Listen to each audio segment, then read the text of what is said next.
Serial killers. People always seem to be interested in what gruesome acts they've committed and their own unique stories. Even though the things they've done are so horrible, people seem to not care and end up loving murder books, movies, or TV shows. And so why not add an iceberg to that list of ways to learn about serial killers and what they've done? So, as you probably already know, this video will cover the serial killer iceberg, starting with well-known and somewhat popular serial killers to some that are so disturbing and gruesome that their stories are often hidden. And of course, disclaimer, this video will dive into some scary, gross, and downright disturbing content, and I'll try my best to not over-dramatize it, but still get the facts said. I'll censor things when it needs to be, but without further ado, let's get into the serial killer iceberg. And actually, before we dive into the video, consider subscribing. It's my goal to be at 50,000 subs by the end of the year, and it'd be really awesome if you could help contribute to that goal. It's free, and you can always change your mind. Now, without further ado, let's get into the video.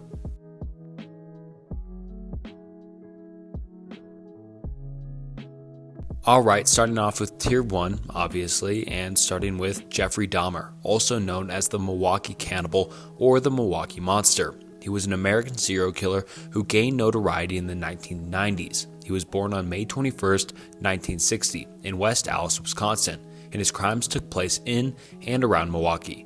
Dahmer is one of the most infamous serial killers in American history. Dahmer's crimes came to light in 1991 when police discovered photographs of dismembered bodies in his apartment. He was subsequently arrested, and during the investigation, it was revealed that he had lured and murdered 17 young men between 1978 and 1991. His most common crime was involved drugging his victims, engaging in SA with them, and then dismembering their bodies. He also engaged in acts of necrophilia and cannibalism. In 1992, Jeffrey Dahmer was convicted of 16 murders and sentenced to 16 consecutive life terms in prison, totaling 936 years in prison, without the possibility of parole.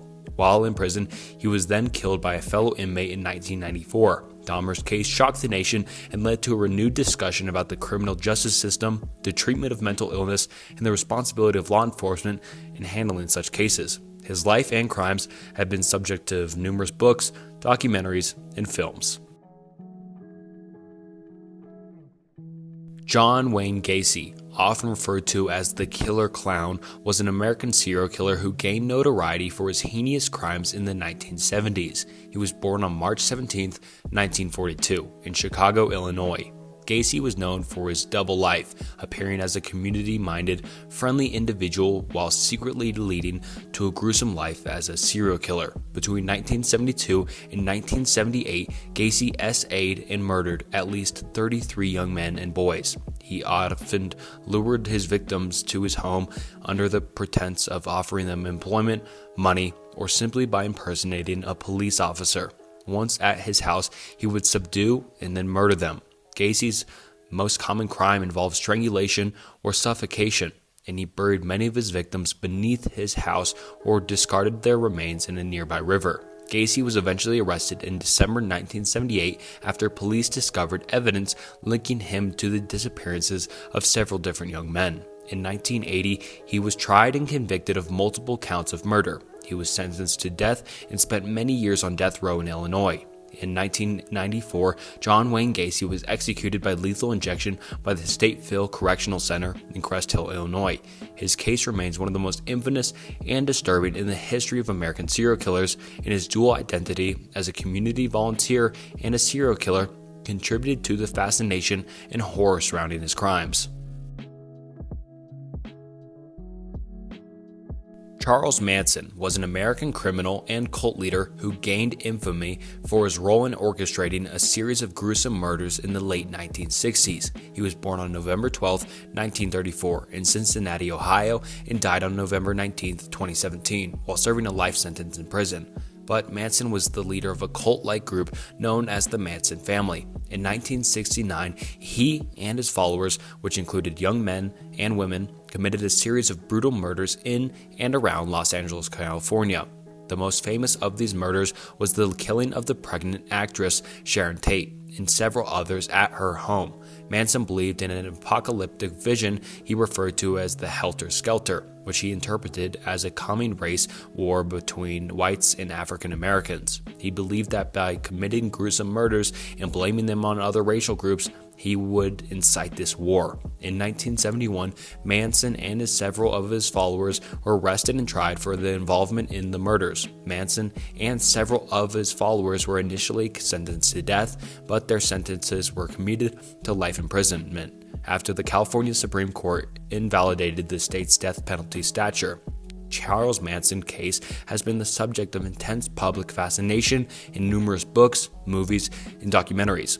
His ability to manipulate and control his followers, as well as the shocking and gruesome nature of the crimes committed by his cult, make him one of the most notorious and disturbing figures in criminal history.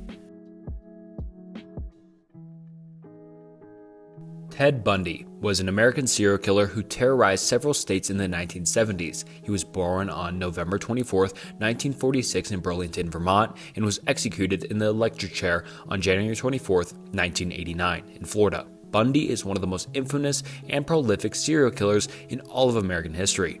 Bundy was known for his good looks, charisma, and ability to gain trust of his victims. He used these traits to lure young women to their deaths. The way he killed typically involved approaching young women, often faking injury or pretending to be an authority figure, and then overpowering them. He would then abduct, torture, and eventually murder them. Afterward, he would engage in acts of necrophilia and return to his crime scenes to further degrade their remains. Bundy's killing spree extended from the early 1970s through his capture in 1975. He was linked to the murders of at least 30 young women, although the actual number of victims may have been much higher. Bundy was captured in 1975 and later convicted of multiple counts of murder. During his trials and imprisonment, Bundy displayed a high degree of intelligence and manipulative charm. He managed to escape from custody twice, once in 1975 and again in 1977. Each time he was recaptured. Ultimately, Bundy was sentenced to death for his crimes, and he spent years on death row in various states. He was then electrocuted in an electric chair at Florida State Prison in 1989. Ted Bundy's life and crimes have been subject of numerous books, documentaries, and films. Son of Sam is the nickname given to David Berkowitz, an American serial killer who terrorized New York City in the summer of 1977. Berkowitz was born on June 1, 1953 in Brooklyn, New York. He carried out a series of shootings, primarily targeting young couples, and he was known for his random and seemingly unprovoked attacks. Berkowitz's killing spree began in July 1976 and continued all the way to 1977. During his time, he killed 6 people and wounded several others. He often used a .44 caliber bulldog revolver in his attacks. The random nature of his shootings and the cryptic letters he sent to the media and police created a climate of fear and panic in New York City. Berkowitz was eventually arrested on August 10, 1977, after a parking ticket led to the police to his car, which contained a weapon matching the ballistics evidence from the shootings. Upon his arrest, he confessed to the Son of Sam murders. Berkowitz claimed that he was influenced by a demon who possessed his neighbor's dog, which was why he referred to himself as the Son of Sam in letters to the police. He later admitted that he made up his story. In 1978, David Berkowitz pleaded guilty to the murders and was sentenced to 6 consecutive 25-year to life terms in prison. Jack the Ripper is the nickname given to an unidentified serial killer who operated in and around the Whitechapel district of London in 1888. The identity of Jack the Ripper remains one of the most famous unsolved mysteries in the history of criminal investigations. The killer is believed to have been responsible for a series of gruesome and brutal murders, primarily targeting prostitutes in the Whitechapel area. The victims were typically women, and the bodies were found with severe mutilations, particularly to their abdomens and throats. The precise number of victims attributed to Jack the Ripper is still a matter of debate among historians, but there are generally 5 widely recognized canonical victims: Mary Ann Nichols, Annie Chapman, Elizabeth Stride, Catherine Eddowes, and Mary Jane Kelly. The name Jack the Ripper originated from a series of taunting letters sent to the police and newspapers by someone claiming to be the killer. The authenticity of these letters is also subject to debate. Despite extensive investigations and numerous suspects, the true identity of Jack the Ripper has never been conclusively established. Over the years, many theories and subjects have been proposed, but the case still remains unsolved. The mystery of Jack the Ripper has fueled countless books, documentaries, and films, and the legend of the killer continues to captivate the public's imagination. The Zodiac Killer is the nickname given to an unidentified serial killer who operated in Northern California during the late 1960s and early 1970s. The killer is known for a series of murders and a series of taunting letters and ciphers sent to local newspapers and law enforcement agencies, some of which have been partially decoded. The Zodiac Killer is believed to have murdered at least 5 known victims, but he has claimed to have killed as many as 37 people. The confirmed victims include David Farade, Betty Lou Jensen, Doreen Farron, Brian Hartel, and Paul Stein. The killer's modus operandi varied, but the attacks typically involved young couples parked in remote areas, and the victims were shot, stabbed, or both. One of the most infamous aspects of the Zodiac case is the series of cryptic letters and ciphers that the killer sent to local newspapers. Some of these ciphers have been solved, but others remain uncracked. The killer has taunted law enforcement and threatened more murders in the communications. Despite extensive investigations and numerous suspects, the true identity of the Zodiac Killer has never been determined. The case remains one of the most famous unsolved mysteries in the history of American criminal investigations.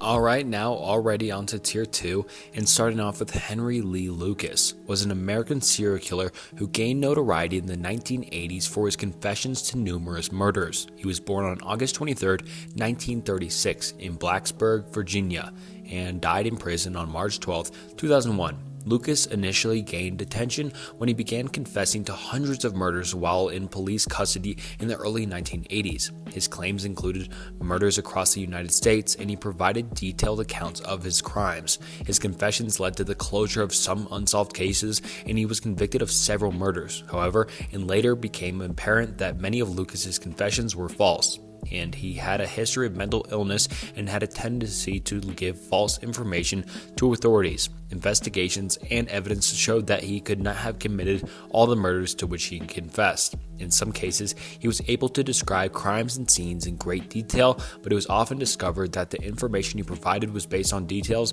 that had been made public in the media. Henry Lee Lucas's case raised significant doubts about the reliability of his confessions, and it became a prominent example of false confessions in the criminal justice system.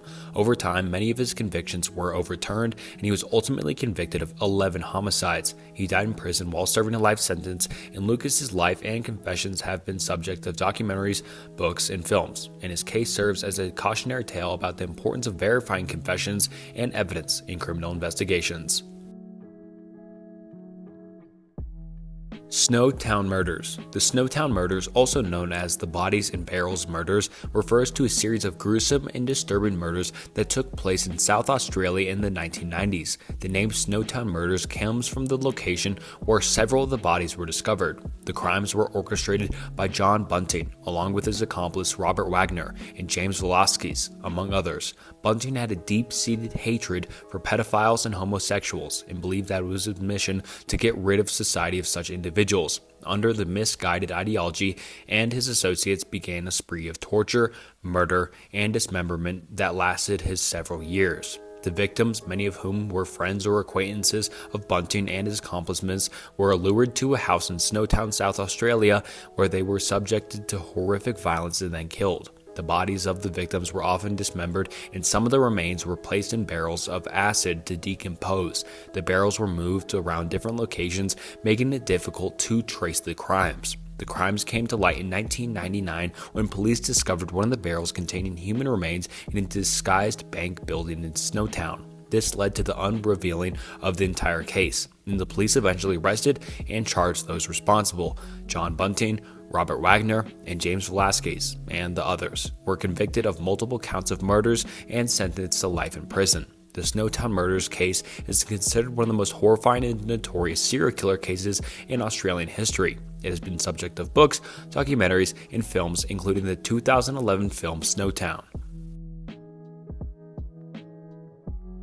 Boston Stranglers. The Boston Strangler is the nickname given to an unidentified serial killer or killers who were active in Boston, Massachusetts area in the early 1960s. The term is most commonly associated with the murders of 13 women, although the exact number of victims remains a subject of debate.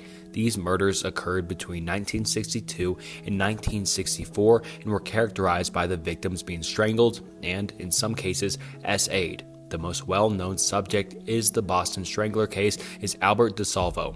DeSalvo was not initially identified as a subject in the murders but was arrested for other crimes and later confessed to being the Boston Strangler. He detailed confessions led to his conviction of various offenses, but his confessions to the murders were not used against him in court. Despite DeSalvo's confessions, there was significant debate and controversy over the accuracy of his claims. His modus operandi, as described in his confessions, didn't always match the known details of the crime.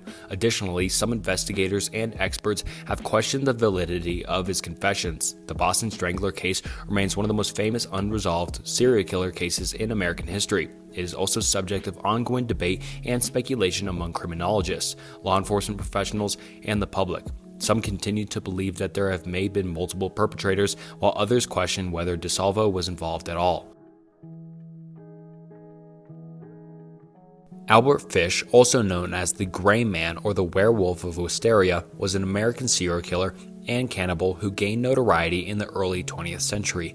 He was born on May 19, 1870 in Washington, D.C., and was executed in the electric chair at Sing Sing Prison in New York on January 16, 1936.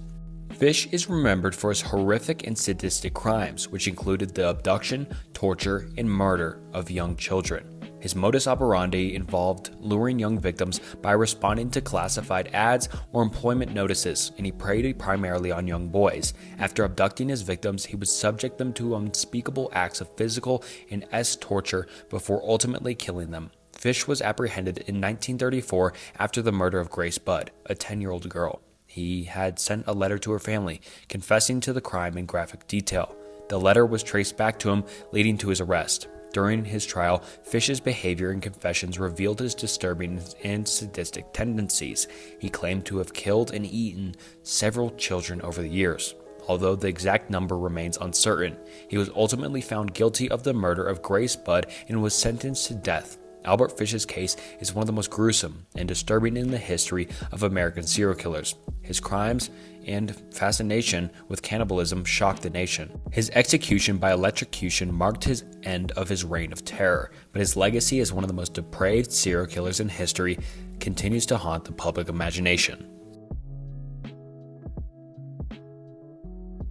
Ed Kemper, Edmund Emil Kemper III, commonly just known as Ed Kemper, is an American serial killer and one of the most notorious criminals in the history of the United States. He was born on December 18, 1948 in Burbank, California. Kemper's crimes, which occurred in the early 1970s, shocked the nation due to their extreme brutality and his ability to blend into society. Kemper's victims included 10 people, mostly young women. He had a modus operandi of picking up female hitchhikers, whom he would then murder and dismember. He was known for his intelligence and his ability to manipulate those around him, which he would then avoid suspicion and capture. Kemper's criminal career came to an end in 1973 when he murdered his mother and one of her friends. Afterward, he turned himself into the police, and during his interviews and confession, Kemper provided chillingly detailed accounts of his murders and his psychological motivations. In 1973, Ed Kemper was convicted of 8 counts of murder and was sentenced to life in prison. Despite the heinous nature of his crimes, he had been an active participant in interviews, psychological studies, and criminal profiling discussions from prison. Kemper's case has been subject of numerous different books, documentaries, and television series, including portrayals in popular crime dramas. His ability to blend into society, as well as the graphic nature of his crime, make him one of the most infamous serial killers in history. Peter Sutcliffe, known as the Yorkshire Ripper, was an English serial killer who terrorized the Yorkshire region of England in the late 1970s and early 1980s. He was born on June 2, 1946 in Bingley, West Yorkshire, England. Sutcliffe targeted women, primarily prostitutes, and murdered at least 13 of them, while also attempting to kill several more. His modus operandi typically involved bludgeoning or stabbing his victims, and he often mutilated their bodies after death. The Yorkshire Ripper case created a climate of fear and anxiety in the region as the police conducted a massive manhunt to apprehend the killer. Sutcliffe managed to elude capture for several years, and the police investigation was hampered by mistakes and misleading information. Sutcliffe was finally arrested in January 1981 when he was found in a car with a prostitute and was subsequently linked to the series of murders.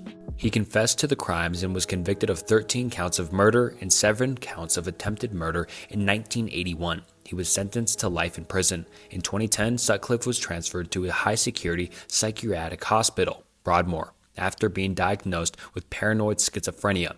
He died in the hospital on November 2020, and the Yorkshire Ripper case is still one of the most infamous in the history of British criminal investigations.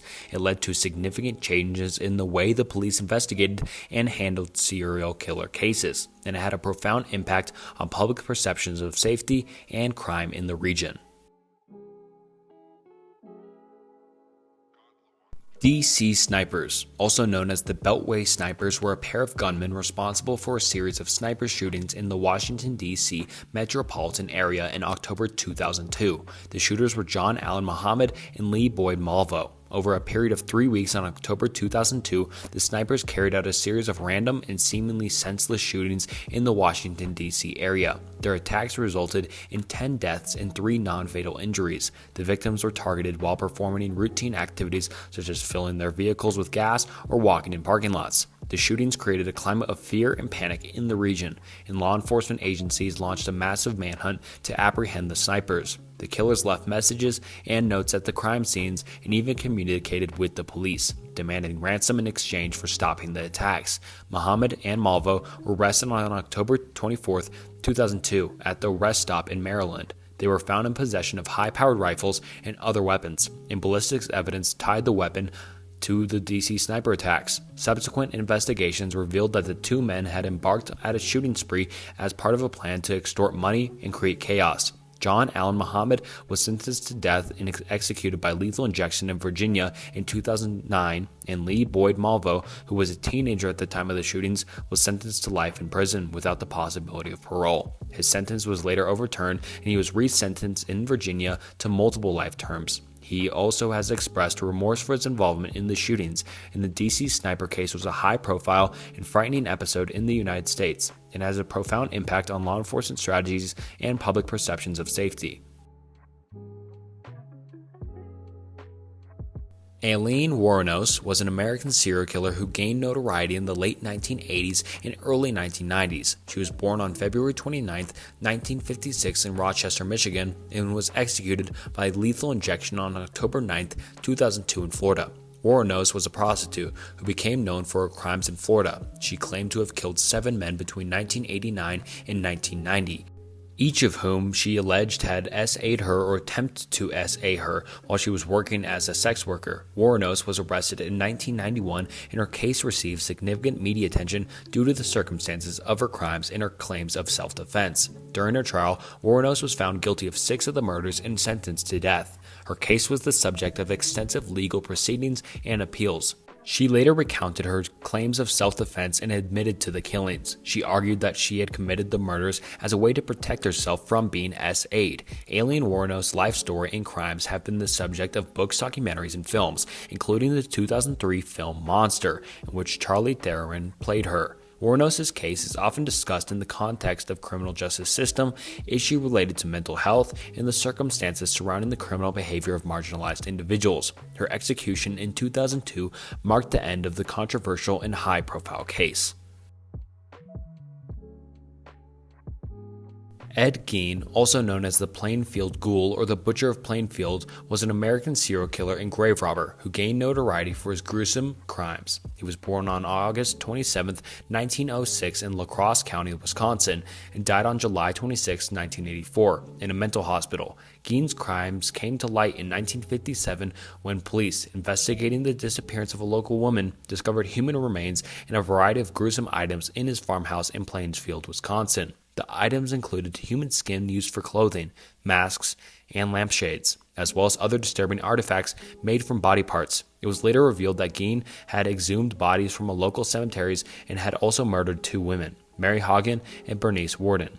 His crimes were motivated by a morbid fascination with the female body and a desire to create a woman's suit that he could wear. Ed Gein was arrested and declared mentally unfit to stand trial. He spent the rest of his life in mental institutions where he had been diagnosed with various mental disorders, and his case had been a significant impact on popular culture, inspiring books, movies, and characters in the horror genre, including Norman Bates in Alfred Hitchcock's Psycho and Leatherface in the Texas Chainsaw Massacre. Gein's crimes and the subsequent media coverage and fascination with his case have contributed to his status as one of the most infamous and disturbing figures in all of American crime.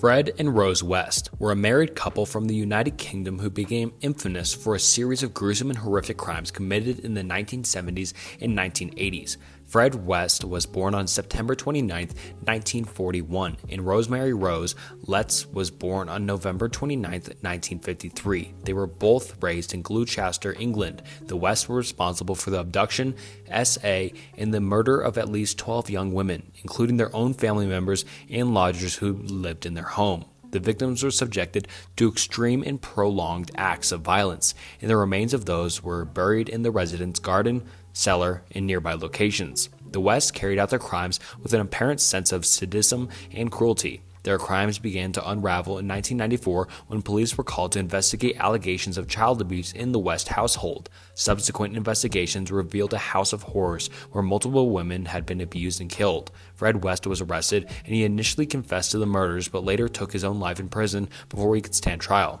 Rose West was arrested, tried, and convicted for a role in the murders of 10 of the victims. She was sentenced to life imprisonment without the possibility of parole, and she still remains incarcerated to this day. The case of Fred and Rose West is considered one of the most shocking and disturbing in all of British criminal history. It has been subject of books, documentaries, and media coverage, and it continues to be subject of public fascination and horror.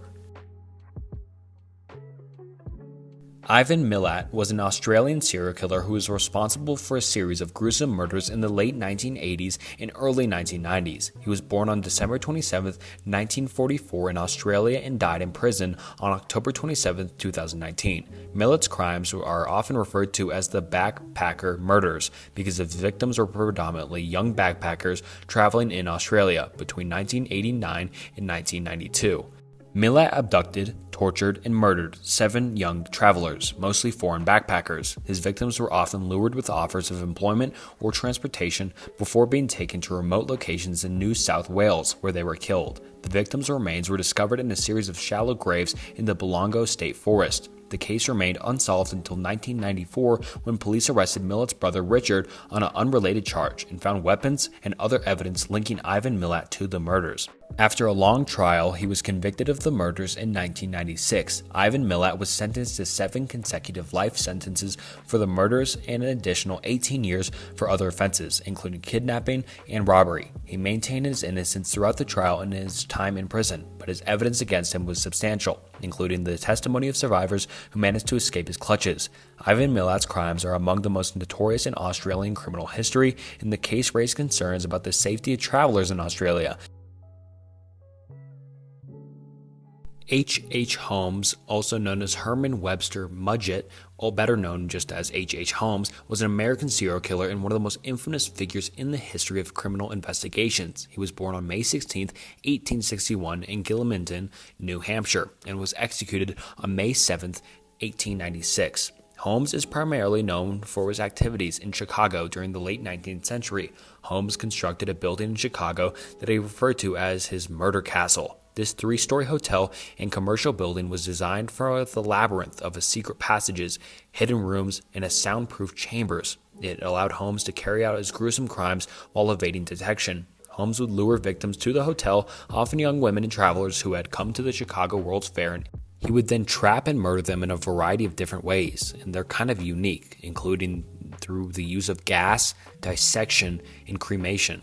The exact number of his victims is uncertain, but it is believed that he has killed as many as 27 people. Holmes' crimes were discovered when authorities began investigating the disappearance of his business partner, Benjamin Pitzel, and his children. This eventually led to the discovery of his murder castle and his arrest. Holmes confessed to his 27 murders, although the exact number is really debated, and he is tried for the murder of Benjamin Pitzel in 1896, and he was found guilty and sentenced to death. H. Holmes was executed by hanging on May 7, 1896. His case became the subject of extensive media coverage and fascinated the public, contributing to the emergence of the true crime genre in American journalism. His life and crimes have been the subject of books, documentaries, and films, including the best-selling book The Devil in the White City by Erik Larson.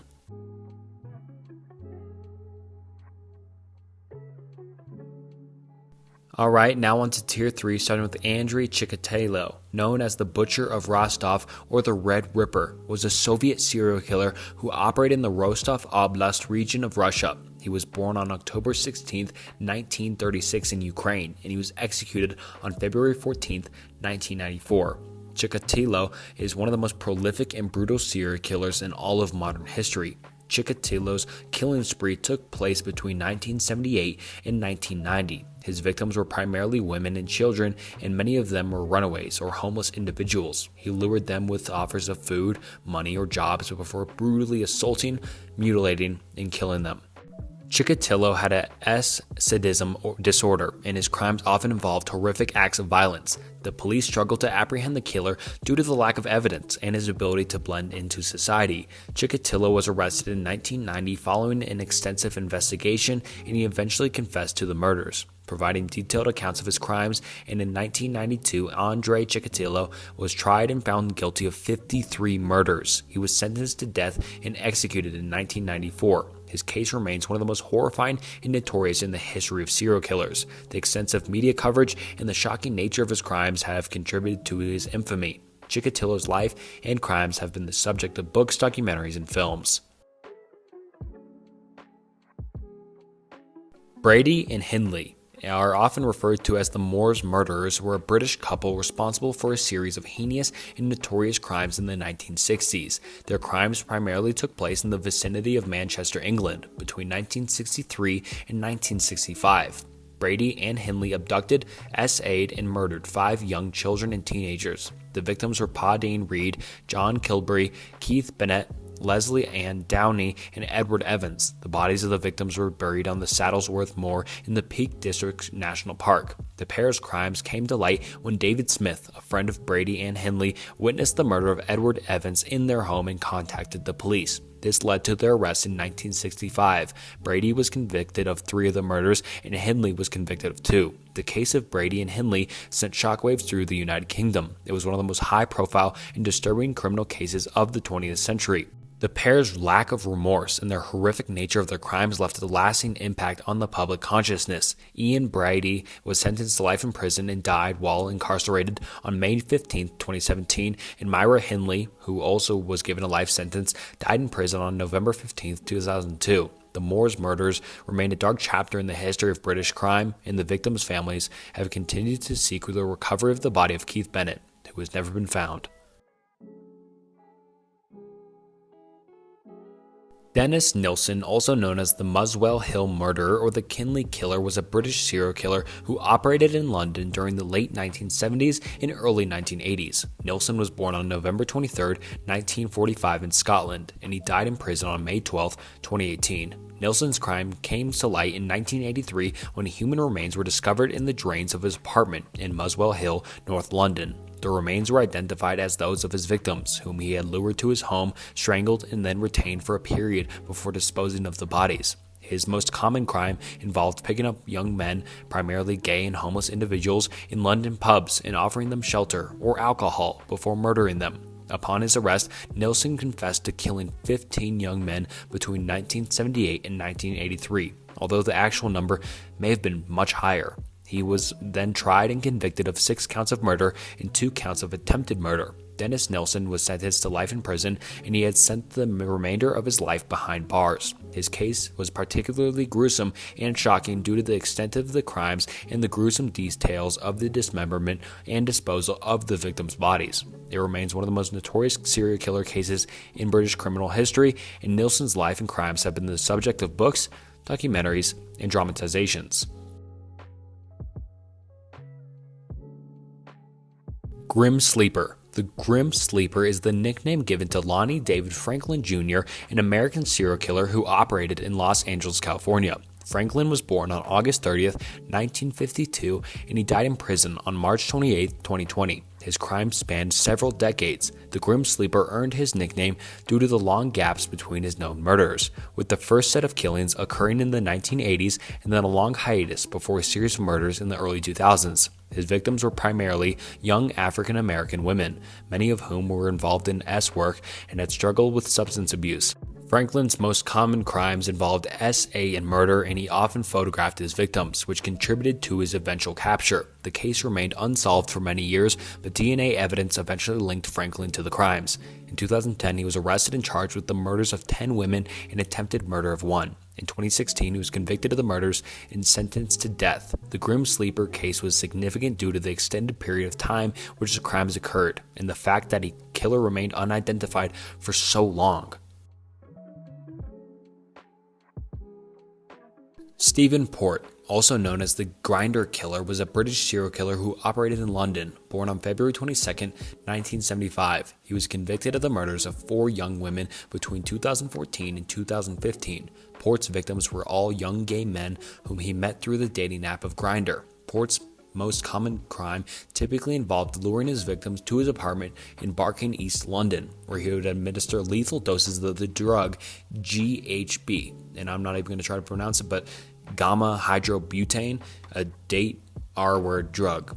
And before SAing them after their deaths, he disposed of their bodies in or near a nearby cemetery. The case remained significant media attention and raised concerns about the safety of online dating apps and the initial police presence to the death, which had been classified as non-suspicious, and so the cops really didn't think anything about it.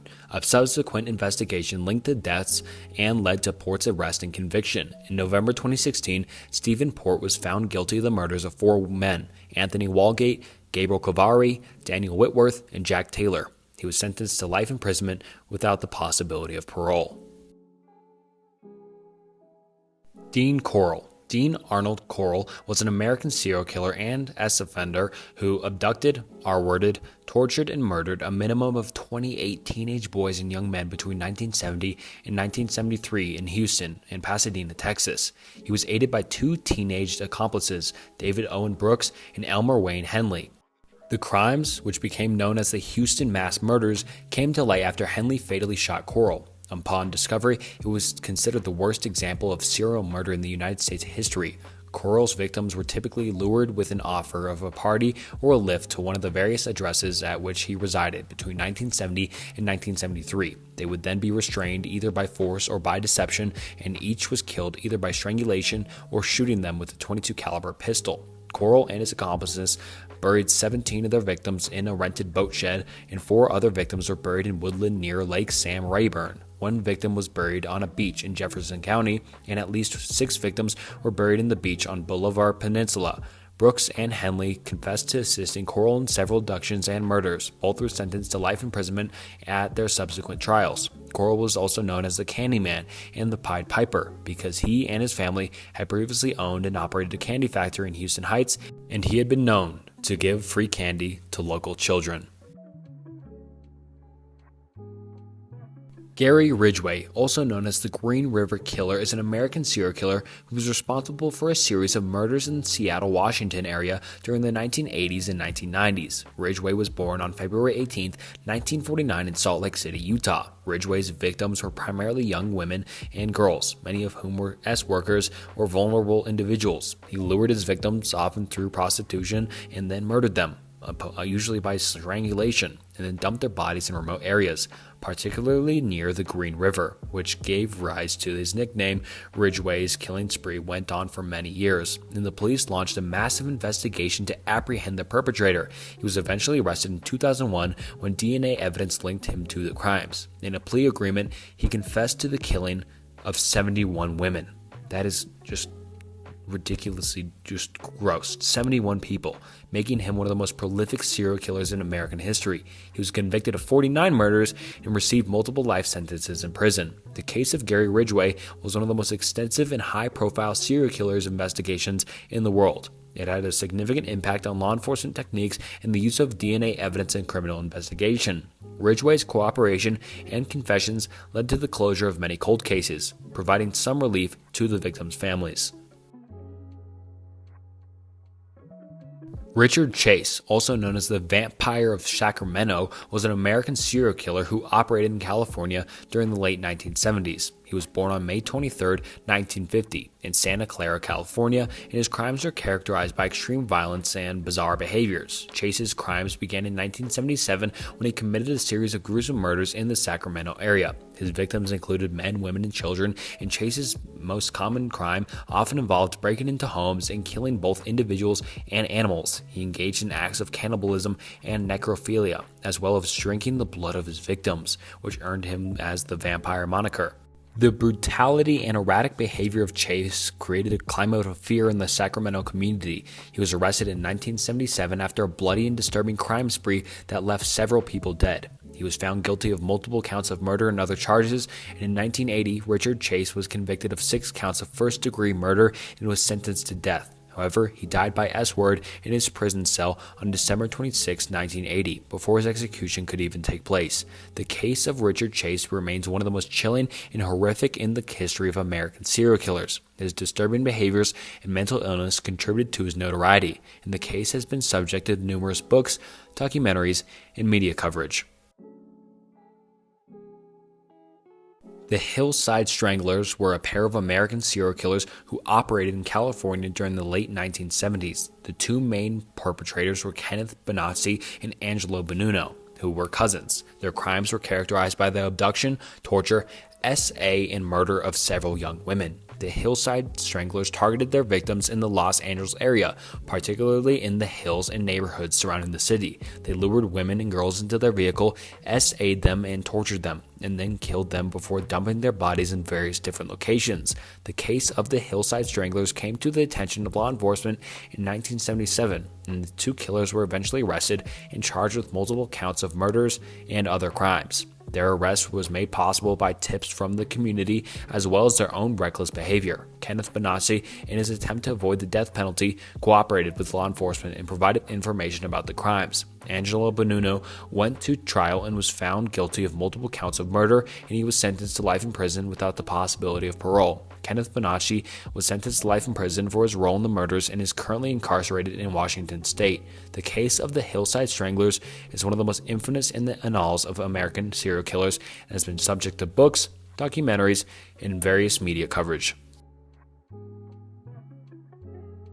Carl Panzram was a notorious American serial killer and arsonist who operated during the early 20th century. He was born on June 28, 1891 in East Grand Forks, Minnesota, and died by execution in 1930. Panzram's criminal career was marked by an extreme violence and hatred towards society. Throughout his life, Panzram committed a series of brutal crimes, including multiple murders, SAs, and arson. He targeted men, women, and children. So this guy's just, I mean, they're all horrible, but this guy, men, women, and children, like how messed up can you be? But he often lured his victims under the pretense of robbery before carrying out his violent acts. Panzram's criminal history included several stints in prison, where he often assaulted both inmates and prison staff. Panzram's crimes took him across the United States, and he showed no remorse for his actions. In his own writings, he claimed to have murdered at least 22 people and SA'd over 1,000 men and boys. 1,000 people he SA'd. And Carl Panzram was eventually arrested in 1928 and sent to Leavenworth Federal Penitentiary, where he continued his violent behavior. While in prison, he murdered a prison employee. Panzram was subsequently sentenced to death, and he was executed by hanging on September 5, 1930, at Leavenworth. The Axeman of New Orleans is the nickname given to an unidentified serial killer who operated in New Orleans, Louisiana, during a period of intense activity in 1918 and 1919. The killer is known for his distinctive choice of weapon, often attacking his victims with an axe or other sharp instruments, which left gruesome and brutal crime scenes. The identity of the Axeman remains a mystery to this day, as he was never caught or positively identified. He targeted both men and women, often attacking couples while they slept in their homes. Some of his victims survived the attacks, providing descriptions of a dark figure wearing a hat and overcoat. One of the peculiar aspects of this case was a letter, allegedly written by the killer and sent to the local newspaper in March 1919. In the letter, the author claimed to be the supernatural being and threatened to kill again, but stated that he would spare anyone who was listening to jazz music at the time of his attacks. This bizarre letter contributed to the legend of the Axeman. The crimes eventually subsided, and the killer was never apprehended or identified. In the case of the Axeman of New Orleans, remains unsolved and one of the most enduring mysteries in American criminal history.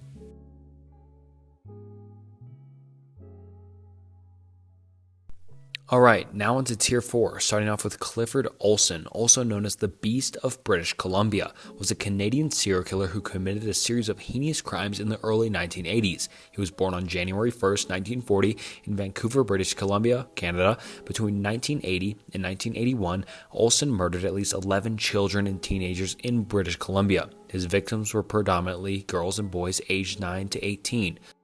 Olsen's modus operandi often involved luring his victims with the promise of a job or money, SAing them, and then brutally killing them. Afterward, he would then dispose of their bodies in various different locations, and the crime sent shockwaves through Canada and prompted a massive manhunt to apprehend the perpetrator. In 1981, Clifford Olsen was arrested and charged with the murders, which he confessed to in detail. His actions and lack of remorse horrified the nation. Olsen was convicted of 11 counts of first-degree murder and received 11 concurrent life sentences in prison. In the years following his imprisonment, he continued to taunt the victims' families and authorities with various actions, including to attempt to profit from his notoriety, and Clifford Olsen died in prison on September 30th, 2011, at the age of 71. His case remains one of the most infamous and disturbing in all of Canadian criminal history.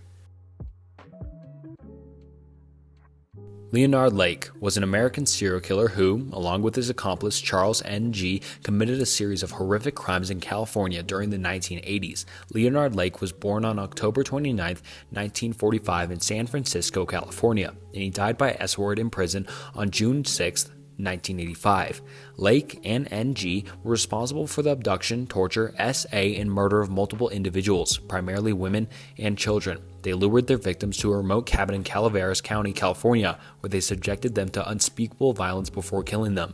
Some of their crimes were captured on videotapes, adding an additional layer of horror to their acts.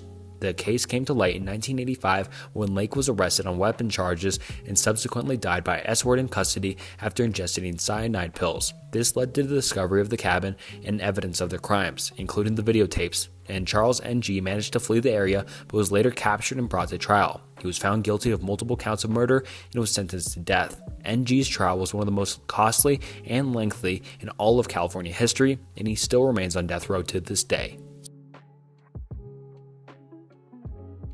Gilbert Paul Jordan, often referred to as the Boozing Barber, was a Canadian serial killer and a S-predator who operated in Vancouver, British Columbia during the late 20th century. Jordan was born on November 12, 1931, and he died on July 7, 2006. Jordan's crimes primarily involved the abuse of alcohol and S-exploitation of women, often indigenous women. He was known for buying alcoholic drinks for vulnerable women, leading to an inebriation and then engaging in S-acts.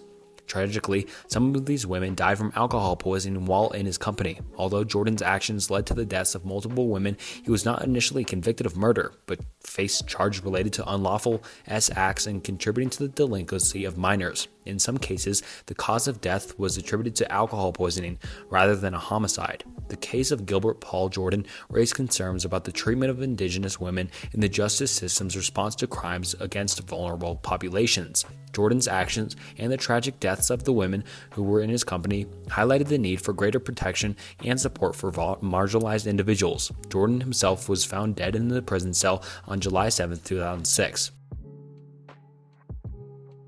Robert Willie Pikon is a Canadian serial killer who is responsible for a series of gruesome murders in British Columbia, Canada, during the late 20th and early 21st centuries. Born on October 24, 1949 in British Columbia, Pikon's crimes came to light in the early 2000s. Pikon was a pig farmer in Canada, and he targeted S-workers, primarily from Vancouver's downside east side. He lured these vulnerable women to his farms, where he subjected them to SA, torture, and then murder. Afterward, he disposed of their remains by feeding them to his pigs, incarcerating them, or burying them on his property. The investigation into Pikon's crimes began in 2002, following a tip to the police. A search to his property led to the discovery of human remains and belongings of missing women. In 2007, Pikon was convicted of 6 counts of second-degree murder and was sentenced to life in prison without the possibility of parole for 25 years. Pikon was charged with 26 counts of first-degree murder, but these charges were stayed, meaning that they were not pursued in court. After his initial convictions, it was believed that Pikon may have been responsible for the deaths of more women, but these additional charges were not pursued due to the complexity of the case. The case of Robert Pikon is still one of the most notorious and disturbing in Canadian criminal history. Wayne Williams is an American serial killer who was convicted of 2 murders in Atlanta, Georgia during the late 1970s and early 1980s. Williams was born on May 27, 1958 in Atlanta. His case is notable for his broader circumstances surrounding the Atlanta child murders, a series of murders of primarily African American children and young adults that occurred in Atlanta between 1979 and 1981. The Atlanta child murders involved the deaths of at least 29 individuals, most of them children and teenagers who were predominantly black. The case created widespread fear and outrage within the African American community and garnered national attention. Wayne Williams became a suspect in the murders after he was arrested in 1981 for the murder of 2 adult men, Nathaniel Carter and Jimmy Rain Payne. This prosecution argued that the deaths of these 2 men were part of the larger pattern of murders in Atlanta. Williams was found guilty on the murders of Carter and Payne in 1982 and sentenced to life in prison. He was consistently maintained his innocence regarding the other unsolved murders, including those of the children. Many aspects of the Atlanta child murders case remain controversial, and there had been ongoing debates and investigations regarding whether Williams was responsible for any of the other deaths, but we don't really know to this day. In the case of Wayne Williams and the Atlanta child murders remains a subject of intense discussion and controversy, with some believing that he was a scapegoat and others convinced of his involvement in additional killings. The case also spurred important conversations about racism, bias, and criminal justice procedures. Herbert Mullen is an American serial killer who operated in California during the early 1970s. Born on April 18, 1947 in Salinas, California, Mullen's crimes were driven by a combination of mental illness and a fixation on what he believes to be the greater good. Mullen's killing spree began in 1972 and continued for several years. He believed that his murders could prevent earthquakes and other natural disasters by sacrificing people to the greater good. He targeted both strangers and acquaintances, and his methods of murder varied, including shooting, stabbing, and bludgeoning. Mullen's crimes further spread fear and confusion in the Santa Cruz area, and he was not apprehended until 1973, following a tip from a friend who had become concerned about his behavior. In 1973, Herbert Mullen was convicted of multiple counts of murder and sentenced to life in prison. He remains incarcerated in California to this day, and Mullen's case is one of the many examples of individuals who commit heinous acts due to a combination of mental illness and disturbing delusions. Paul Bernardo is a Canadian serial killer who, along with his then-wife Karla Homolka, committed a series of heinous crimes in the early 1990s. Born on August 27, 1964, in Ontario, Canada, Bernardo's crimes shocked the nation and are among the most notorious in all of Canadian history.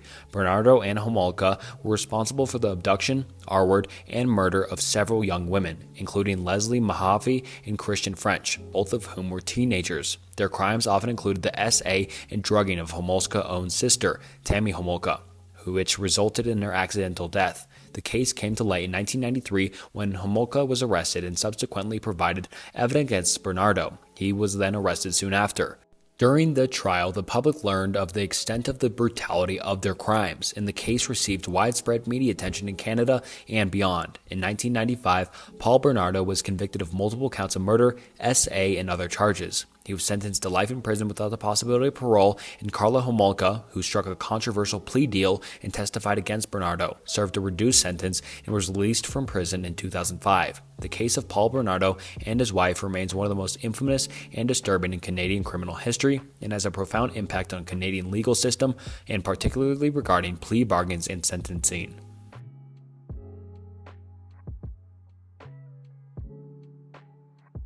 Alright, now on to Tier 5, starting with Samuel Little, also known as Samuel McDowell, was an American serial killer who was active during the late 20th century.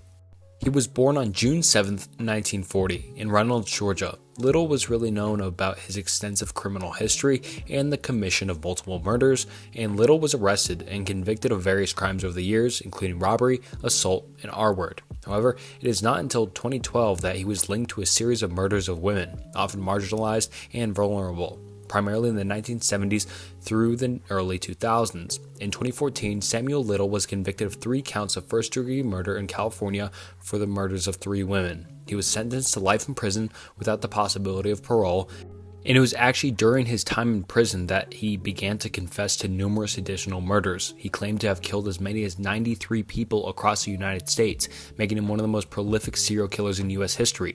He provided detailed descriptions of the victims and the circumstances of their deaths. Law enforcement agencies across the country began investigating his claims, as many of his confessions were found to be credible. DNA evidence and other factors supported his statements, leading to his connection to a significant number of unsolved cases. Samuel Little died on December 30th, 2020 in a California prison, and his case has raised concerns about the investigation of serial killers and the handling of cold cases, as well as the importance of giving victims' families closure.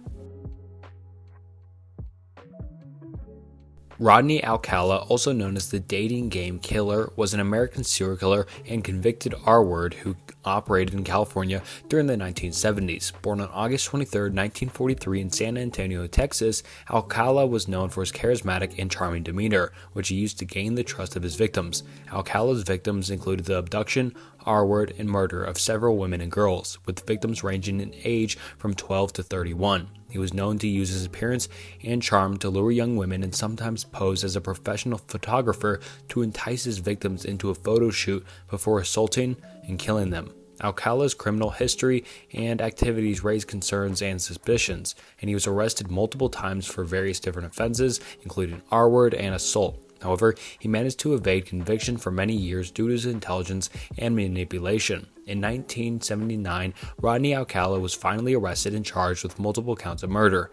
He was convicted of 5 counts of first-degree murder and sentenced to death in 1980. However, his convictions were overturned on appeal, leading to a retrial. In 2010, Rodney Alcala was convicted for a second time, this time for the murders of 5 women in California, and he was sentenced to death again.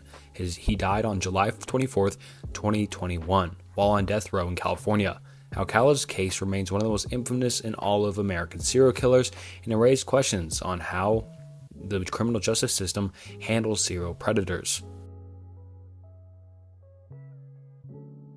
The Cleveland torso murderer, also known as the Mad Butcher of Kingsbury Run, was an unidentified serial killer who operated in the Cleveland, Ohio area during the 1930s. The killer was known for decapitating and dismembering the bodies of his victims, hence the name torso murderer. The killer's victims were often marginalized individuals, including drifters and alcoholics, and the crimes took place in the section of Cleveland known as Kingsbury Run, which was inhabited by a transient population.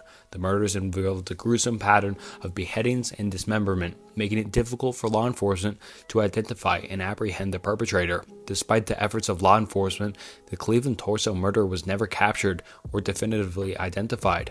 The case remains one of the most enduring mysteries in all of American criminal history, and various suspects were considered, but the killer's true identity was never established.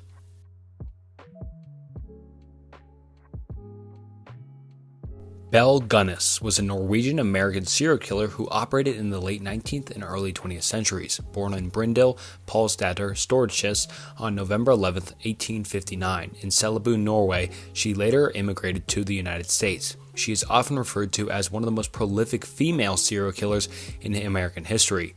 Bell Gunnes is believed to have killed numerous men, women, and children, including her own children, over a span of several years. Her primary motive appeared to be a financial gain through life insurance claims and the theft of the victim's assets. Her gruesome crimes came to light in 1908 after her farm in Laporte, India, burned down. Authorities discovered several bodies buried on the property, and Belle Gunness was reported missing and presumed dead in the fire, but her remains were never conclusively identified. The exact number of her victims remains uncertain and unknown, but it is believed to have been as many as 40 people. The case of Belle Gunness continues to be subject of fascination and speculation. Gary Heinecke was an American serial killer and R-word who operated in Philadelphia, Pennsylvania during the late 1980s. Born on November 22, 1943 in Cleveland, Ohio, Heinecke's crimes were characterized by extreme cruelty and violence. Heinecke abducted, R-worded, and imprisoned multiple women in his basement in Philadelphia. He subjected his victims to horrific abuse, including torture and starvation. He kept them in a pit he had dug underneath his home, and had at least 2 of his victims died as a result of his actions.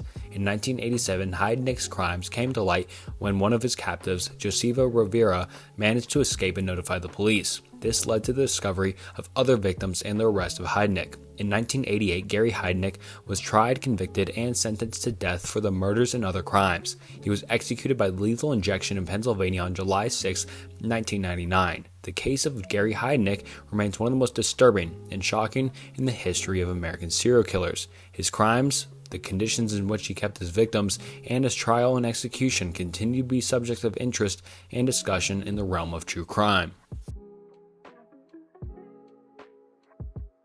Eric Edgar Cooke, also known as the Night Caller, was an Australian serial killer who operated in Perth, Western Australia during the late 1960s. Born on February 25, 1931 in Victoria Park, Perth, Cooke's victims were characterized by extreme violence and a variety of methods. Cooke's crimes included a series of violent burglaries, R-word, and murders. He used various different weapons, including knives, to commit his crimes. Cooke primarily targeted women, but his victims also included men and children.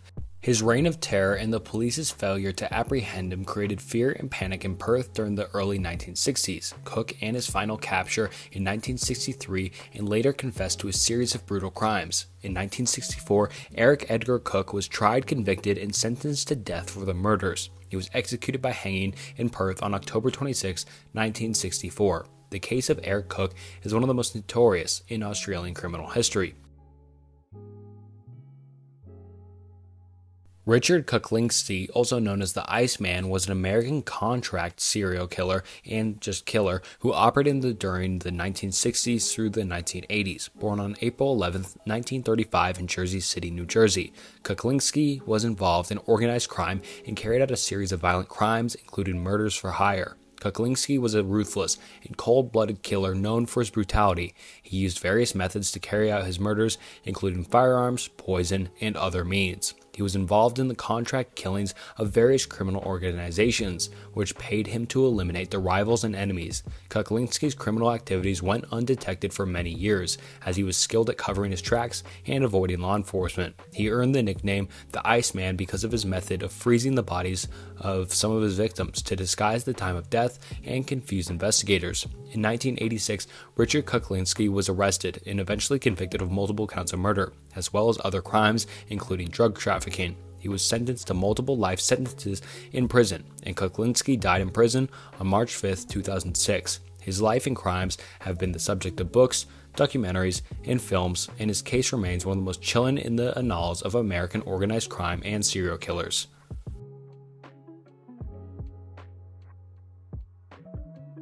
Arthur Shawcross, also known as the Genesee River Killer and the Rochester Strangler, was an American serial killer who operated in upstate New York during the 1980s. He was born on June 6, 1945 in Kittery, Maine. Shawcross's crimes involved the brutal murders of both women and children, and his victims were often strangled, mutilated, and subjected to SA. His criminal activities spanned several years and included a killing spree in Rochester, New York during the late 1990s. Shawcross had a history of criminal behavior and had been incarcerated for manslaughter of his 2 children in 1970s. After serving 15 years in prison, he was released on parole, and his crimes as a serial killer began soon afterward. In 1990, Shawcross was arrested and charged with multiple counts of murder. He was convicted of 11 counts of murder and received a lengthy prison sentence. He was serving his sentence at the Sullivan Correctional Facility in New York when he died on November 10, 2008 due to a heart attack. The case of Arthur Shawcross is one of the most notorious in New York history. Joseph DeAngelo, also known as the Golden State Killer in the East Area R-Word, is an American serial killer, R-Word, and burglar who committed a series of brutal crimes in California during the 1970s and 1980s. Born on November 8th in Bath, New York, and DeAngelo's crimes spread fear throughout California and remained unsolved for decades. DeAngelo's criminal activities included at least 13 murders, over 50 SAs, and numerous burglaries. He operated in various regions of California, including Sacramento, the San Francisco Bay Area, and Southern California. His methods included breaking into homes, restraining and terrorizing his victims, and subjecting them to SA and murder. Despite a massive investigation and numerous attempts to apprehend the suspect, DeAngelo managed to evade capture for many years. It was only in 2018 that he was arrested and identified through a series of use of advanced DNA analysis and genealogy techniques. And his arrest was a significant breakthrough in one of the most infamous cold pit cases in American history. In June 2020, Joseph DeAngelo pleaded guilty to multiple charges, including murder, and was sentenced to life in prison without the possibility of parole. His capture and prosecution marked a significant moment in the field of criminal investigation, as DNA technology and genealogy databases were instrumented in identifying and apprehending this elusive serial killer. David Parker Ray was an American serial killer and torturer who operated in New Mexico in the 1990s. He was born on November 6, 1939, and died on May 28, 2002, while in custody. Ray's crimes were particularly heinous, and he is often referred to as the Toy Box Killer because of the soundproofed trailer he used as a torture chamber, which he referred to as his toy box. Ray's crimes came to light in 1999 when one of his victims, Cynthia Vigil, managed to escape from his captivity. She was found naked and chained, with a dog collar around her neck, by a passerby who contacted the authorities. Vigil's testimony led to the arrest and investigation of David Parker Ray. Inside the trailer, and the authorities found a horrifying array of tools and devices designed for torture and sexual sadism. Ray had recorded his own voice explaining the rules and procedures to his victims, and this recording was played during his trial. He and his girlfriend, Cindy Hendy, were both arrested and charged with multiple counts of kidnapping, SA, and murder. David Parker Ray was convicted on multiple charges and sentenced to 224 years in prison without the possibility of parole. He later died in prison in 2002 following a heart attack. Ray's case is still one of the most disturbing and notorious in the history of American serial killers, and due to the sadistic nature of his crimes and the extent of evidence found in his toy box.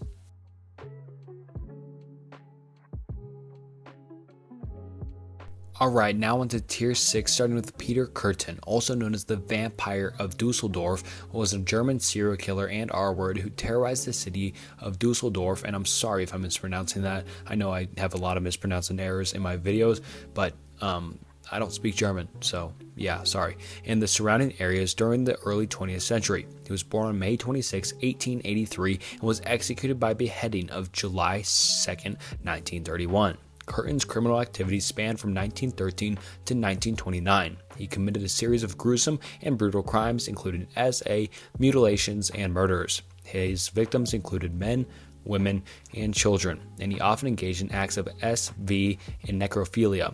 Kürten's choice of weapons varied, including knives, hammers, and other objects. Kürten's nickname, the Vampire of Dusseldorf, stemmed from his admission that he had occasionally drank the blood of his victims and had a fascination with the act. He confessed to multiple murders, and his trial in 1931 attracted significant media attention. Kürten was found guilty of 9 murders and 7 attempted murders.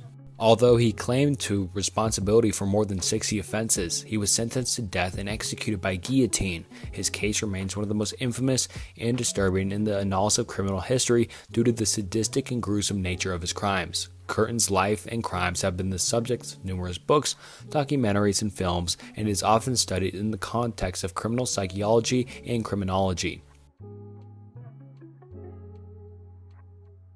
Jack Unterweger was an Austrian serial killer and writer who gained notoriety for his gruesome crimes and the unusual circumstances surrounding his life. He was born on August 16, 1950, in Austria, and died by S-word in prison on June 29, 1994. Unterweger's criminal history included convictions for murder and other crimes. He was initially imprisoned for a murder in the 1970s, and while in prison he began writing and gained attention for his literary talents. His work has been the symbol of rehabilitation, and he was actually released from prison in 1990. However, after his release, Unterweger embarked on a new killing spree, targeting and strangling sex workers in Austria, the Czech Republic, and the United States. His crimes were marked by extreme violence and sexual sadism.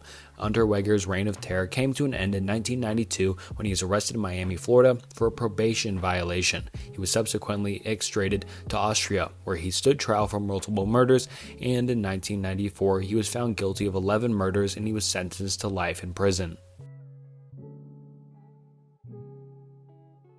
Pee Wee Gaskins, whose real name is Donald Henry Gaskins, was an American serial killer who terrorized South Carolina during the 1970s. He was born on March 13, 1933, and he was executed in the electric chair on September 6, 1991. Gaskins had a troubled and violent upbringing, and he was involved in the criminal activities from a young age. His criminal history included theft, assault, and R-word, and he was eventually convicted of murder in 1976. Gaskins confessed to killing several individuals, and he claimed to have killed more than 100 people, earning him the name of the meanest man in America. And his victims were often people he knew, and he used various methods including strangulation, shooting, and poisoning to carry out his murders.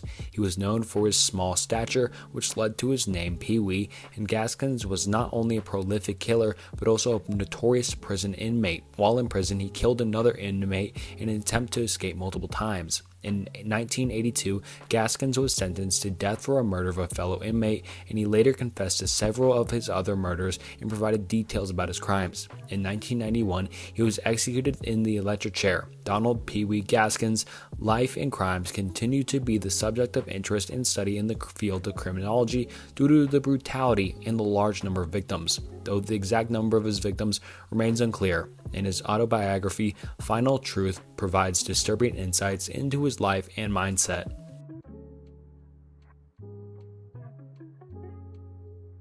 Mikhail Popov, also known as the Werewolf and the Argus Maniac, is a Russian serial killer who was active between 1994 and 2012. He was a former police officer in the Siberian city of Angorsk, Russia. Popov also convicted of murdering at least 78 people, primarily women, although he claimed to have killed more than 80 individuals. Popkov's modus operandi involved picking up his victims, often prostitutes or women he encountered while on patrol, in his police car, and then he would take them to remote locations, SA them, and then brutally murder them. His nickname, the Werewolf, was derived from his method of killing, which is particularly vicious and brutal. In 2015, Popkov was arrested and subsequently confessed to his murders. He was sentenced to life in prison in 2015, and in 2018, he tried and convicted in a second trial for an additional 56 murders, bringing the total number of his known victims to 78. He was sentenced to a second life term in prison without the possibility of parole, and Mikhail Popkov's case is one of the most chilling and notorious serial killer cases in all of Russian history. His actions shocked the nation, and his conviction highlighted the importance of thorough investigations and holding law enforcement officers accountable for their crimes. William Bonin, also known as the Freeway Killer, was an American serial killer who was active in Southern California during the late 1970s and early 1980s. He was convicted of a series of abductions, SAs, and murders, primarily targeting adolescent boys. Bonin's modus operandi involved luring young male hitchhikers into his van, where he would then SA them and torture them before ultimately murdering them. He often dumped the bodies along freeways, hence his nickname, the Freeway Killer. His crimes terrorized the Los Angeles area, and law enforcement agencies across Southern California conducted a joint task force to apprehend him. In 1982, William Bonin was arrested and subsequently convicted of 14 counts of first-degree murder, making him one of the most prolific serial killers in California's history at the time. He was sentenced to death. His accomplice, Vernon Butts, also received a lengthy prison sentence for his role in the murders. The Doodler is the nickname given to an unidentified serial killer and assailant who operated in San Francisco, California in the mid-1970s. The moniker, the Doodler, stems from the killer's apparent habit of sketching or drawing his potential victims before attacking them. The Doodler is believed to have targeted gay men. His modus operandi typically involved approaching his victims in San Francisco gay bars, striking up conversations, and then drawing sketches or doodles on a notepad. After his initial interaction, he would then leave with the victim and, in some cases, engage in SA before committing acts of violence. He is believed to have killed at least 5 individuals and seriously wounded several others. The exact number of victims could be much higher, but the Doodler's true identity was never determined. Law enforcement agencies investigated the case, but it was really challenging to make progress due to the social stigma surrounding homosexuality at the time. Some of the victims survived, but did not cooperate with the police, which hindered the investigation. Consequently, the Doodler was never captured or identified, and the case remains unsolved. The case of the Doodler remains one of San Francisco's unsolved serial killer mysteries from the 1970s. There have been periodic attempts to rekindle the investigation and solicit information from the public in hopes of identifying the killer.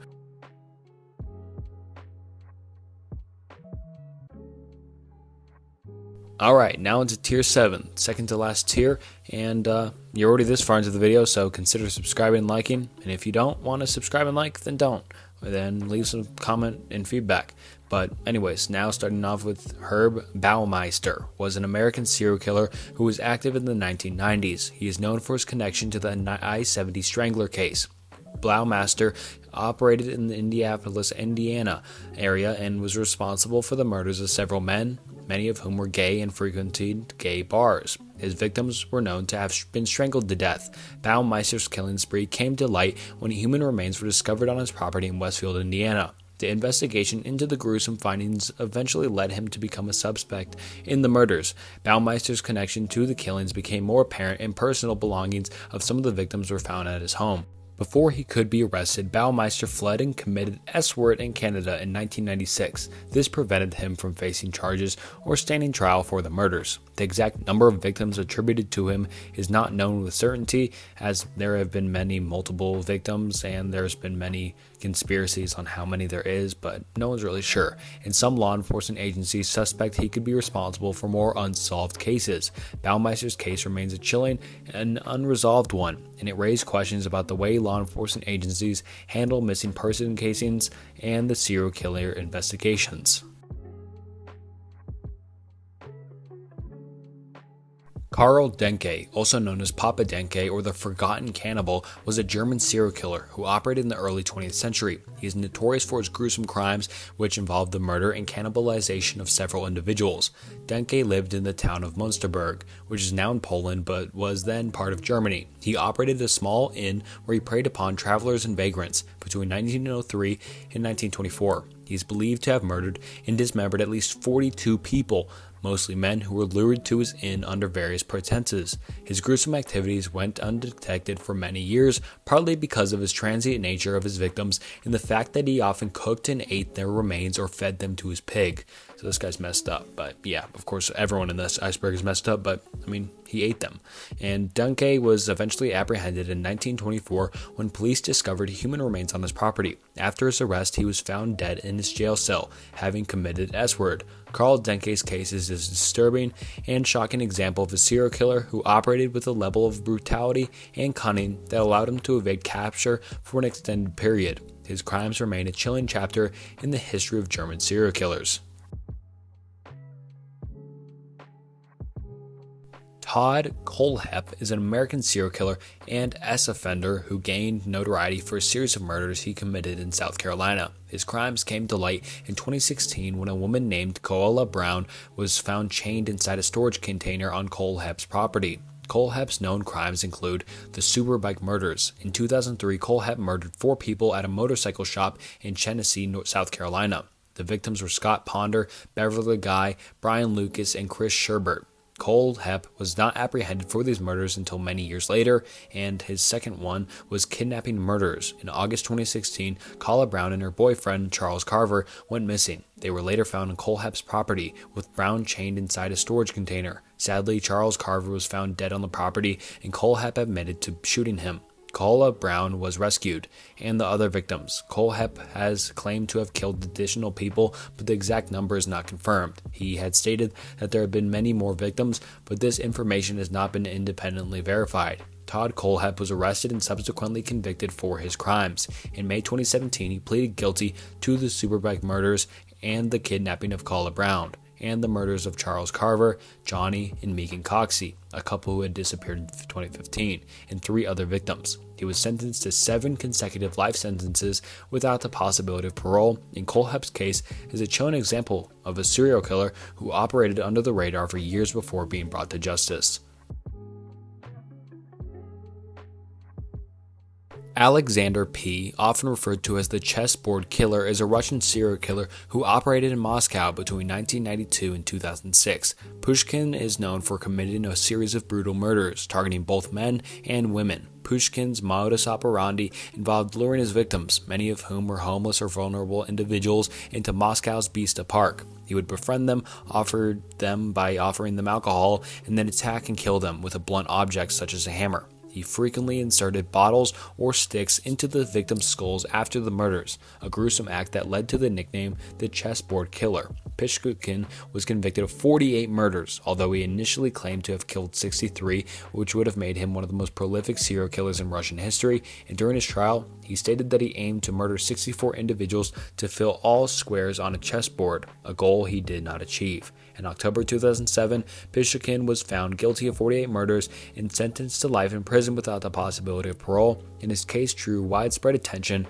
and raised concerns about the mental health of serial killers and their motivations. Dang, this is going to be hard to pronounce. I'm not even going to try it, but I'll just call them the Maniacs, also known as the Hammer Maniacs, were a group of Ukrainian serial killers who carried out a series of extremely brutal and disturbing murders in the city of Dnipropetrovsk, now Dnipro, in Ukraine during the summer of 2007. The group consisted of Viktor Saviganov and Igor, both in the late teens at the time. The crimes committed at the Maniacs were particularly gruesome and shocked the nation and the world. They recorded some of their crimes on video, and these recordings were later leaked on the internet. The videos showed the killers brutally attacking and killing homeless people, pedestrians, and random individuals with hammers and other blunt objects. The level of violence depicted in the videos were deeply disturbing and horrifying. Over the course of a few weeks in 2007, the Maniacs murdered at least 21 people, and their victims included people of different ages and backgrounds with really no consistent motive. The authorities arrested both of them in July 2007, and both were tried and found guilty of their crimes. In February 2007, Viktor and Igor were convicted of multiple counts of murder, and they were both sentenced to life in prison. The case of these maniacs remains one of the most chilling and disturbing examples of serial killers who acted with extreme cruelty, and it had a profound impact on Ukraine and beyond. Juan Corona is a Mexican-American serial killer who was convicted of one of the most significant multiple murders in United States history. His crimes took place in California in the early 1970s. Corona, a labor contractor who hired migrant workers, was convicted of murdering 25 men in the Yuba City area of California's Sutter County in 1971. The victims were all migrant workers, and many of them were originally from Mexico. Corona was also known to have employed these men, and he lured them to remote locations before killing them. He buried their bodies in shallow graves in orchards and had access to. Corona's crimes came to light when one of the bodies were discovered in 1971. He was arrested and later convicted of the murders in 1973, and he was sentenced to 25 concurrent life sentences in prison, one for each of his known victims. Juan Corona's case remains one of the most notorious multiple murder cases in United States history, and it highlighted the vulnerability of migrant workers and the importance of effective law enforcement in protecting marginalized and transient communities. Luis Gravido, known as the La Bestia, or the Beast, or Tribilin, in the Colombian serial killer and child R-word. So this guy's, these guys, as I've said multiple times, all these guys are bad, but this guy's a child R-word. And if you know R-word, this guy's just, bad. He is one of the most prolific serial killers in the world, known for his extreme brutality and the large number of child victims he claimed between 1992 and 1999. Garavito was responsible for the abduction, R-word, torture, and murder of an estimated 138 boys. Although the actual number of victims could be much higher, his victims were often impoverished street children who were vulnerable and easy prey. Garavito would lure them with offers of money, gifts, or work, and then subjected them to horrific abuse. In 1999, Garavito was captured and later convicted of multiple counts of murder and SA in exchange for his cooperation with authorities in leading them to the locations of some of his victims' bodies. He received a reduced sentence, which I don't know why he's allowed to have one, but instead of life imprisonment, he was sentenced to, a casual 1,853 years and 9 days in prison.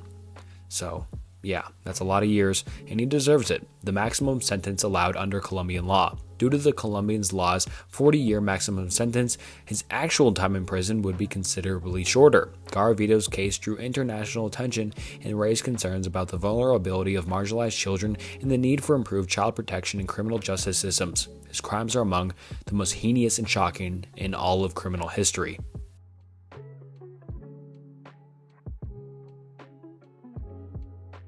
Alright, now onto the final tier of the serial killer iceberg. Tier 8, and these will be, technically, the most disturbing serial killers and cases of history. And so let's get into it. Benjamin Atkins, often referred to as the Woodward Corridor Killer, was an American serial killer who operated in Detroit, Michigan area during the early 1990s. He targeted women and is known for a series of brutal murders and SAs. Atkins began his killing spree in 1991. His victims were primarily women who were R-worded and strangled, and victims were often involved in S-work or struggled with addiction, which made them even more vulnerable. Atkins' modus operandi was to brutally strangle his victims and then sometimes engage in necrophilia. He was arrested in 1992 and eventually convicted of 11 murders. Although he claimed to have killed more in exchange for leading investigators to the bodies of some of the victims, he received a plea deal that spread from the death penalty. He was sentenced to life in prison without the possibility of parole, and Atkins' case is one of the many examples of serial killers who targeted marginalized and vulnerable individuals. Tsutomu Miyazaki, and I'm sorry if I mispronounced that, but Tsutomu Miyazaki, often referred to as a Tokyo Murderer or the Little Miss Murder, was a Japanese serial killer and cannibal who committed a series of gruesome crimes in the late 1980s and early 1990s. His crimes were young girls, primarily between the ages of 4 and 7, and he committed acts of SA, murder, and necrophilia. Miyazaki, who was born in 1962, had a troubled childhood and exhibited signs of mental illness from a young age. He was arrested in 1989 after he was caught attempting to kidnap a young girl. During his arrest, evidence of his previous crimes were discovered in his home, including photographs and videos of his victims, as well as the remains of one of the girls. In 1990, Tsutomu Miyazaki was convicted of multiple murders and SA and other crimes. He was sentenced to death, and his trial and details of his crimes caused shock and outrage in Japan. His case contributed to a nationwide debate about the mental health care, the justice system, and the influence of violent media on young individuals. Miyazaki was executed in 2008, becoming one of the first individuals to be hanged in Japan after a 40-month unofficial moratorium on executions. His crimes remain deeply disturbing and have left a lasting impact on Japanese society. Ervil LeBaron was an American polygamist and the leader of a violent and extremist sect within the larger LeBaron family of Mormons. He is best known for his role in orchestrating a series of murders, primarily targeting rival polygamous groups between the late 1970s and early 1980s. LeBaron's group, known as the Church of the Lamb of the God, was involved in a power struggle over leadership and religious doctrine with other Mormon sects, often most notably the Church of the Firstborn of the Fulfillment of the Times. This conflict led to a series of violent and brutal murders, often carried out by LeBaron's followers at his command. It is estimated that more than 20 people were killed during this period as a result of the rivalry. Ervil LeBaron's most notorious act was ordering the assassination of Rulon Alred, leader of a rival group, in 1977. LeBaron was eventually arrested and convicted in 1980 for his role in the murder of Alred, receiving a life sentence in prison. He continued to exert control over his sect behind bars until his death in 1981, at which point his brother, Joel LeBaron, took over his leadership of the group. Adolfo C., often referred to as the godfather of Monster Muertos, was a Mexican-American serial killer and cult leader who operated in Mexico during the 1980s. He was the leader of a cult known as the Narco-Satanists, or the Devil's Cult. Constanzo's crimes involved human sacrifice, drug trafficking, and religious and occult beliefs which hurt people around him. Constanzo was born in Miami, Florida in 1962, and he was of Cuban and Puerto Rican descent, and he became involved in the occult and Santeria practices, and he later fused these beliefs with his involvement in drug trafficking and organized crime. He claimed to have supernatural powers and convinced his followers that rituals and human sacrifices were necessary to protect their drug operations. The cult conducted a series of ritualistic human sacrifices, usually involving the victims being tortured and mutilated. Constanzo's belief that such sacrifices would provide him with supernatural protection and success in his criminal activities. The crimes came to light in 1989 after Constanzo and his cult engaged in a shootout with Mexican police. During the confrontation, Constanzo ordered one of the followers to kill him, and he died by S-word. His followers were arrested and led investigators to the locations of several bodies of the cult's victims. Adolfo Constanzo's case is one of the most gruesome and bizarre serial killer cases in Mexico's history. It revealed the dark and violent world of cults and criminal organizations involved in drug trafficking and occult practices. Monster of Florence refers to a series of gruesome and unsolved murders that took place in and around Florence, Italy between 1968 and 1985. The case is one of Italy's most notorious and mysterious unsolved crimes. The killer or killers targeted young couples who were often engaged in romantic activities in secluded areas in the hills and countryside surrounding Florence. The victims were typically shot with a .22 caliber firearm, and in many cases, the women were also as aid. The assailant often used the same firearm, leading to a belief that a single individual may have been responsible for some, if not all, of the murders. The investigation into the Monster of Florence case was complicated and marred by alleged police and judicial misconduct, as well as media sensationalism. Multiple suspects were arrested and put on trial, but no one was definitively convicted of the murders. Theories about the identity of the killer range from a lone individual to a group of individuals involved in a conspiracy. The Monster of Florence case has inspired books, documentaries, and extensive media coverage. It remains an unsolved mystery, and the true identity of the killer or killers remains a subject of speculation and intrigue. Oakland County Child Killer, also known as the Babysitter Killer, is an unidentified serial killer responsible for the abductions and murders of at least 4 children in Oakland County, Michigan between 1976 and 1977. The victims were all young children, and their murders shocked the local community and garnered national attention. The known victims of the Oakland County Child Killer are Mark Stebbins, and he was abducted in February 1976, Jill Robinson, abducted in December 1976 as well, Kristen McKeck, abducted in January 1977, and Timothy King, abducted in March 1977.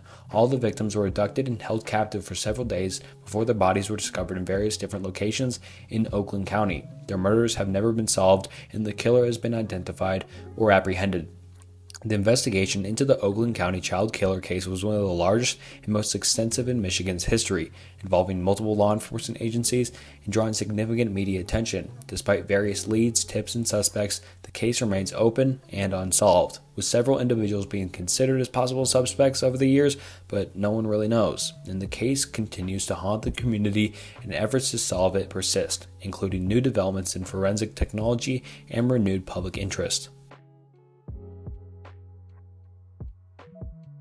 Zebra Murderers, also known as the Zebra Killers, refers to as a series of racially motivated murders that occurred in San Francisco, California in the early 1970s. The perpetrators were a group of African American men who targeted white individuals for violence and murder. The name Zebra Killings came from the police radio channel used to refer to the case. Between late 1973 and early 1974, a group of men associated with a cult called the Death Angels went on a killing spree, targeting Caucasians with the specific intent of murder and as many white people as possible. The assailants believed that they would achieve a form of spiritual salvation by committing these murders. The victims were often randomly chosen and attacked with firearms, knives, and other weapons. The Zebra Killings created a climate of fear and tension in San Francisco, and law enforcement agencies worked intensively to apprehend the perpetrators. Several suspects were arrested, and a number of them were convicted for their roles in the murder. The case eventually resulted in a series of trials, and the zebra killings remain a dark chapter in the history of crime in the United States, illustrating the devastating impact of racially motivated violence and the necessity of law enforcement agencies to bring perpetrators to justice. And that wraps up the serial killer IceBerg. I really hope you enjoyed, and rest in peace to all the victims to these horrible people and murderers. And thank you all for watching, and subscribe, like, and comment on the video, ideas for the future, and feedback. And like I said, thank you all for watching. It means the world. And until next time, see ya.